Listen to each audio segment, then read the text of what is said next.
Hey guys, welcome back to the channel. It's Victoria Scott, founder of Six Pack Chick Fitness. Today I've got a special video for you. This is a request that came in as a comment on one of my other videos, and I'm going to be showing you 3 of my top back-friendly glute exercises that you can do from the comfort of your home. I am at a gym right now, but you don't need a gym to do these exercises. So I'm going to walk you through all 3 exercises and show you the form and technique and a couple of tips that you can try. Again, these are not the best exercises on the planet. These are just substitutions that I would do if I was somebody training from home and somebody who was concerned potentially about having a previous back injury or back pain that you might be struggling with. So give these a try. They may work for you, they may not work for you, but they are very effective for training your glutes. If at any point you do feel pain or discomfort, I would stop what you're doing, try something different. But do give these a try. Let me know what you think in the comments. Okay, so the first exercise is going to be a step down. Not a step up, a step down. I'm using just a regular weight bench here, and I've positioned this close to this machine. Obviously, you're at home. You would want to position this close to a wall or a post where you could just lightly hold your hands to the wall or just lightly touch. What that's going to do is help you with balance and stability, because these exercises are intended to help with hypertrophy.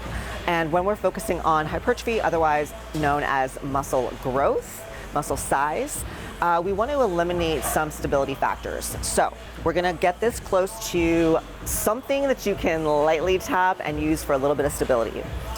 The key with the step down is it's controlling the lowering part of the move. So definitely the step up part still matters. You don't want to be swinging through that, but you want to control on the way down. Now, when you do this, you want to make sure that your foot is fully placed on the bench, or if you're at home and you have a box of some sorts. From a height perspective, this is probably the highest I would go. You could have it just so the knee was perfectly parallel, so it would be a little bit parallel to the floor, so the knee would be just a little bit lower. But here we've got a little bit extra lift, which is good. Now, to make this a little bit more glute focused, I'm gonna hinge forward. So my stomach, my chest start to fold over the thigh. What that's gonna do, it's gonna lengthen the glutes and just stretch out the glute a little bit more and get a little bit more muscle fiber recruitment. Being straight up isn't wrong, it's just a little bit less glutes than if you're hinged forward. So you wanna maintain this hinge the whole time. And all you're gonna do is think about pushing the bench or box into the floor. You're gonna lift your body up. I'm just lightly having my fingers tapped here. And then you're gonna control nice and slow on the way down. Don't push off the back foot, go right into that next rep. And you're keeping this hinge the whole time. And one thing that I don't do is I don't bounce at the bottom.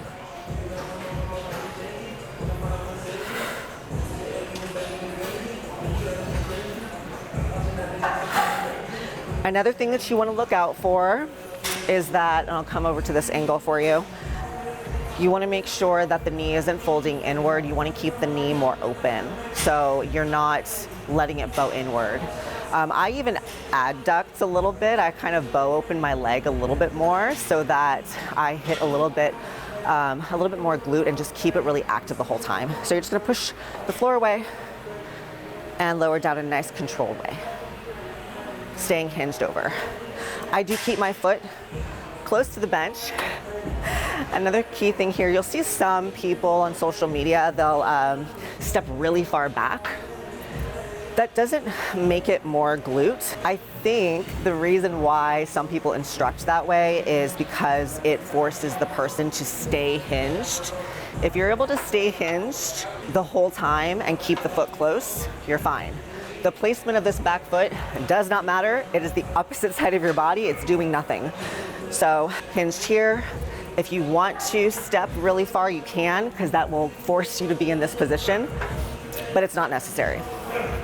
So that would be the step down exercise. Okay, so second exercise is probably my personal ultimate favorite for glutes, whether you are training at home or in a gym, and that would be the front foot elevated reverse lunge.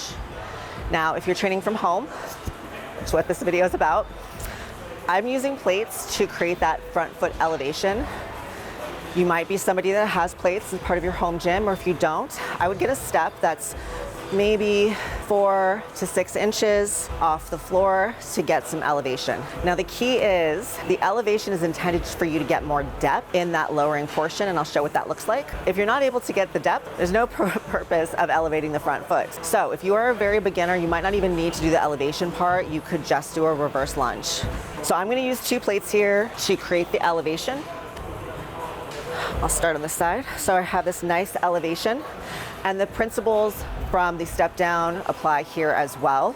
I'm gonna hinge over the thigh, and as I step back, I am keeping that forward lean.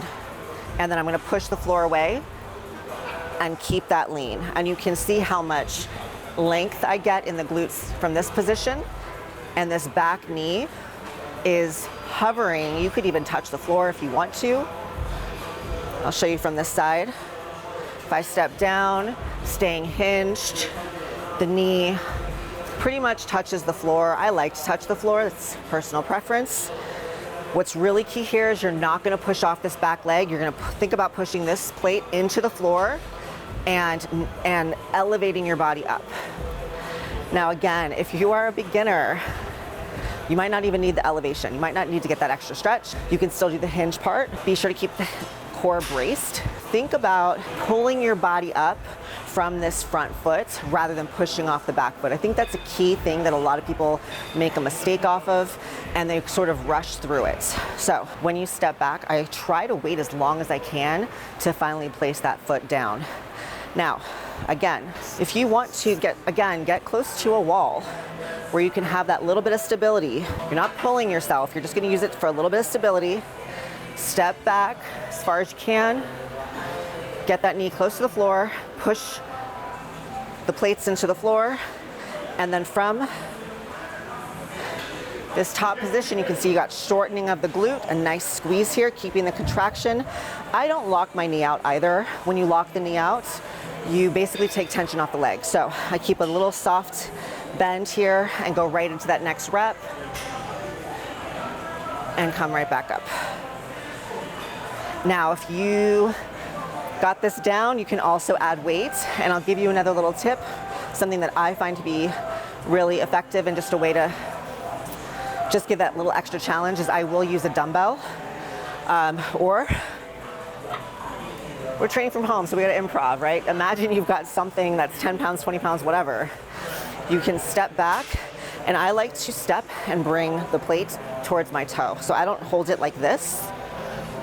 I step and get a little bit of a twist here.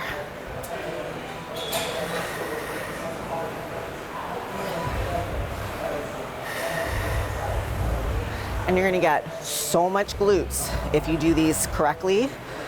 I guarantee you will feel it in your booty. And again, you really shouldn't be feeling any back pain when you're doing this exercise. Okay, so we are moving on to the third and final exercise. I know those first two were unilateral exercises, single leg exercises. I'm gonna give you at least one bilateral exercise, and that is going to be the straddle squat. Now, typically we call this a straddle squat because you would have both feet elevated, you're straddling, right, these two sides, and you're using a heavy enough weight that you need space to be able to go sort of below the floor. So that's why you wanna elevate your body. Again, if you're a beginner, you might not be able to get the depth that is required. So work within the depth that you have available to you and progress from there. When you're ready to go up in weight and the dumbbell is large enough that you need to create that space, you could start to use risers at home. Again, I am at a gym right now, so I'm using plates, but if you were somebody working out from home, you just need to find something to elevate your feet maybe 6 inches from the floor at the most, and be able to create that space for depth. So the straddle squat, essentially you're going to be straddling the dumbbell, and it's going to be sort of a hinge squat combo. So what you're doing, I'll do it without the risers first, just body weight. So body weight version first. You want to get your feet about just wider than shoulder width apart. And from the side angle, I want to show you, you're going to start to hinge first, So hips back, hips back, hips back, and then squat, right? So hips go back and then there's a squat. So again, if this is your first time doing it, I would break it into 2 very distinct movements, hips and then squat, right? Hips and then squat. And as you get used to it, then you can kind of speed that up and it'll look like one thing. But you can grab the dumbbell here like this, or like this, and sort of web your fingers, whatever's comfortable for you. There's nothing special about that. And I do also turn, depending on your hip mobility, I like to turn my feet out a little bit. That's gonna allow you to get a little bit more depth. So we're gonna go here, hinge, squat, hinge, and bend the knees. And again, once that feels really good, you can get on top of the risers, plates, whatever you have available, and you're gonna hinge and get some depth. Hinge. And you notice that forward lean that I talked about in the other exercises still applies. You could squat totally straight up, right, like that. But again, we're trying to lengthen the glutes a little bit more. So you'll notice I keep that hinge motion when I get down into that squat position and I'm right here.